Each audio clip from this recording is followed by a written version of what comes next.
All right, Bears fans, I need you to put your phone on Do Not Disturb for the next little while because this one is going to be a ride from start to finish. What's going on, everybody? Fave here, back with another one. And today we are talking about a name that might be even bigger than the last one we covered. A name that could turn the Chicago Bears defense from good into something the rest of this league genuinely fears. I'm talking about Maxx Crosby. Yes, that Maxx Crosby. The Las Vegas Raiders' relentless, non-stop, motor never turns off edge rusher who has built a reputation as one of the most physically dominant defenders in all of football. And today we are diving deep into why this name keeps popping up in Chicago Bears conversations, why it actually makes a strange kind of sense if you squint hard enough at this roster, and why. Even though nothing here is close to official, this is exactly the kind of conversation smart, aggressive front offices have behind closed doors. Now, before anybody gets ahead of themselves, let me plant the flag right here at the very top of this video because I always want to be straight with you. Maxx Crosby to the Chicago Bears is not confirmed. It is not close to confirmed. He is still very much a member of the Las Vegas Raiders, and his contract situation over there is massive. We're talking about the kind of money and term that makes any trade conversation instantly complicated. This would not be some cute little depth move. This would be a full-blown, roster-altering, financially significant, franchise-shaking decision. The kind of move that costs real draft capital, real money, and a real long-term commitment from a front office. So no, I am not sitting here telling you this is happening tomorrow, but I am telling you that this conversation is worth having, and by the end of this video, you're going to understand exactly why. Let's start with the foundation of why this even makes sense in the first place, because you have to understand where the Chicago Bears team is right now to understand why a swing this big is even on the table. This roster is not the same roster Bears fans have been sighing about for the last decade. Caleb Williams is growing. Every single week, every single film session, this young quarterback is taking real, tangible steps forward. And when you talk to people who actually break down quarterback development for a living, the conversation about Caleb right now centers heavily on one thing: completion percentage. Getting him settled in around that 65% range this season is the kind of benchmark that people close to this program believe is realistic. And here's the thing: that number does not go up on accident. It goes up because a quarterback starts taking the easy stuff early, the layups, the bunnies, the completions right in front of him that build rhythm and build confidence, and then uses that rhythm to set up the bigger, more explosive plays later in games. That's exactly the blueprint that's been described for Caleb this season. Force the defense to bite on the short stuff, get them creeping up, and then go over the top once they've committed. That's quarterback maturity right there, and it's exactly the kind of maturity that turns a promising young passer into a genuine problem for opposing defensive coordinators. And it's not just Caleb who's being challenged to take a leap this year. Rome Odunze is right in the middle of this conversation too.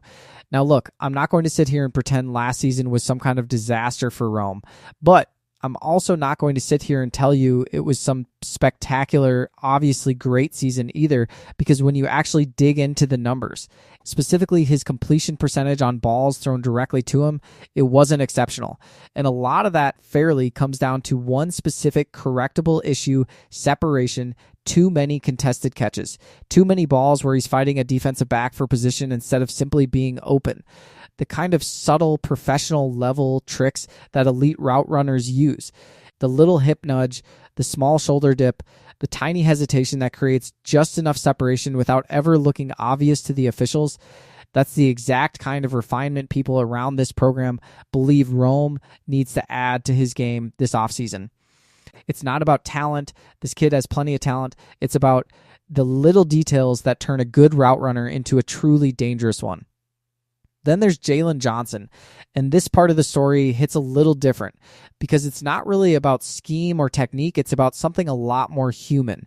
This league has not seen the best version of Jalen Johnson in a couple of years now. Some people close to the situation would even argue closer to 3 years, and the reason isn't a mystery. It's been injuries. And if you've never actually thought about what it's like to be a hurt player in this league, let me paint the picture that gets described, because it's honestly kind of heartbreaking when you really sit with it.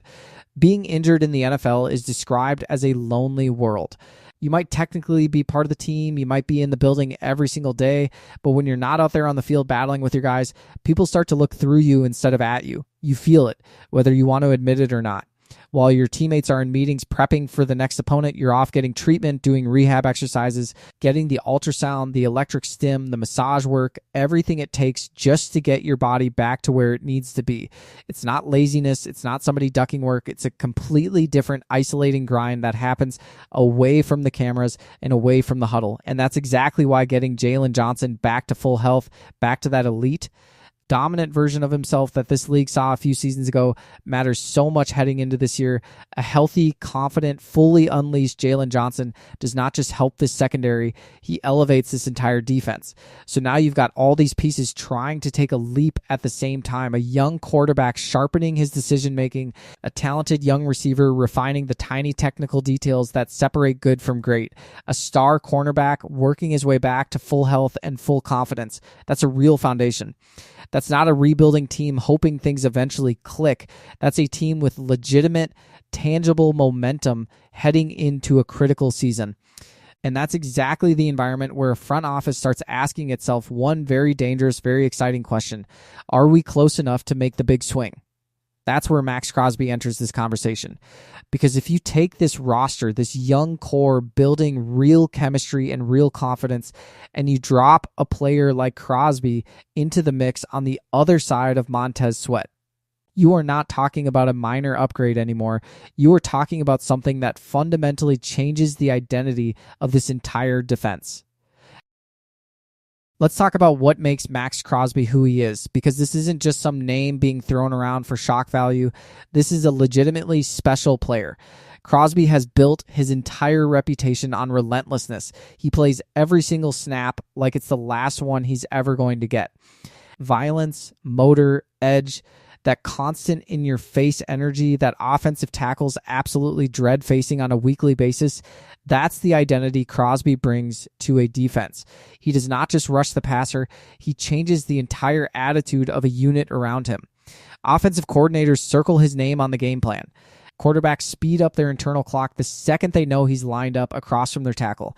Offensive linemen play nervous football against him, second-guessing their footwork, their hand placement, everything, because they know one bad rep against Crosby can end their afternoon early. And here's the thing about a pass rusher who can generate that kind of fear on his own. It doesn't just make him a problem, it makes the entire defense around him easier to call. Defensive coordinators can dial up more exotic blitzes, more disguised coverages, more aggressive man-to-man looks on the back end because they know their front is going to get home even if the play design isn't perfect. Now picture that energy lined up next to Montez Sweat. Sweat already gives this Bears defense a legitimate established edge presence, and the numbers back that up. He led this Bears team in sacks last season, and that's not nothing. That's a real foundation to build from. But here's the honest question that has to get asked. What happens to Montez Sweat's production when offenses can no longer consistently slide protection his direction on every single snap? What happens when they can't chip him with a tight end or a running back because there's a second legitimate threat screaming off the opposite edge who demands just as much attention? That's the multiplier effect people talk about when they discuss stacking elite pass rushers together, and it's real. You take away an offense's ability to gang up on one guy, and suddenly both your pass rushers start winning more one-on-one reps, which means more pressure, which means more hurried throws, which means more turnovers, which means more short fields for your own offense. And it's not just about the two edge rushers either, because a pass rush duo like that has ripple effects across the entire defensive front. Think about the interior pieces on this roster. Guys like Jervon Dexter, Grady Jarrett, Deo Odiingbo, Austin Booker, guys who are talented but who have had to earn their one-on-one opportunities the hard way because offenses have had the luxury of designing protection specifically to neutralize this team's single best pass rush threat. The second that luxury disappears, the second an offense has to genuinely respect two elite threats off the edge simultaneously, those interior guys start getting more favorable matchups. They start getting more one-on-one reps against guards and centers who are already stressed out trying to help their tackles survive the edge. That's when a defensive front stops being solid and starts becoming scary, genuinely scary, the kind of front that wins games almost by itself on certain Sundays. And that pressure doesn't stay contained to the defensive line either. It bleeds all the way back into the secondary. Remember what we talked about with Jalen Johnson, getting back to that elite, dominant version of himself. Well, here's the thing about cornerback play in this league. It gets exponentially easier when the quarterback across from you doesn't have time to sit in the pocket and go through his full progression.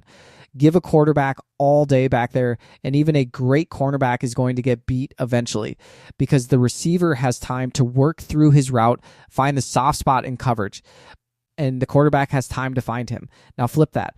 Give that same quarterback less than 3 seconds before he's got Crosby and Sweat both bearing down on him. Suddenly, he's rushing his reads. He's forcing throws into tighter windows. He's making the exact kind of hurried, panicked decisions that turn into interceptions. That's the connection here. A pass rush that forces bad decisions, gives the entire secondary more chances to make plays, gives young corners more confidence, gives linebackers more freedom to fly around and attack because the quarterback has zero comfort back there. It all connects. It's not just about one position group getting better. It's about how one elite addition can elevate an entire side of the ball. Now let's talk about the reality check here, because I promised you I'd keep this balanced, and I meant it. The Chicago Bears cannot, should not, and honestly would not make a move like this simply because the name is big and exciting. Ryan Poles has to be completely cold-blooded about a decision of this magnitude. What is the actual price tag here? What does the cap hit look like, not just this season, but for the next several years down the line? What draft picks would realistically need to go out the door to even get a conversation started with Las Vegas? Does trading for a player of Crosby's magnitude compromise this front office's ability to keep the rest of this young, talented core together long term? Does his timeline even line up with where Caleb Williams is in his development? These are not small questions. These are the exact questions that separate a smart, sustainable roster-building philosophy from pure fan fantasy running the front office. And if the honest answer to any of those questions comes back messy, if the numbers simply don't work, if the long-term flexibility gets compromised too severely, then the right move, the disciplined move, is to walk away. No emotion attached to it, no desperation, no overpaying just because a name sounds exciting on social media for one day. But here's the flip side of that same coin, and this is the part that gets me genuinely excited about where this franchise is heading. If the Raiders ever truly opened that door, if the asking price became something realistic instead of some fantasy overpay, and if Crosby himself made it known he wanted to play for a legitimate contender rather than riding out a rebuild in Las Vegas, then Chicago absolutely needs to be one of the teams picking up that phone. Because here's the thing Bears fans have to fully internalize about where this franchise stands right now. This is not some hopeless rebuild anymore. This is not a team stuck in perpetual wait until next year mode. Caleb Williams genuinely gives this franchise a different ceiling than it's had in years, maybe decades. Ben Johnson gives this offense real structure, real identity, real modern schematic thinking. Rome Odunze, Luther Burden, Colston Loveland. This receiving room gives Caleb legitimate weapons at every level of the field. Jalen Johnson gives this defense a true shutdown caliber cornerback once he's back to full strength. Montez Sweat already gives this front a genuine pass rush foundation to build around. Every single piece of a real contender is either already in place or actively trending in the right direction. Maxx Crosby would be the kind of move that sends an unmistakable message to the rest of this league. A message that says the Chicago Bears are done waiting, done rebuilding, done being the team everyone else circles as an easy win on the schedule. And that's really the core of this entire conversation. It's not about being reckless. It's not about mortgaging the future on a whim. It's about recognizing a window before everyone else around the league recognizes it too.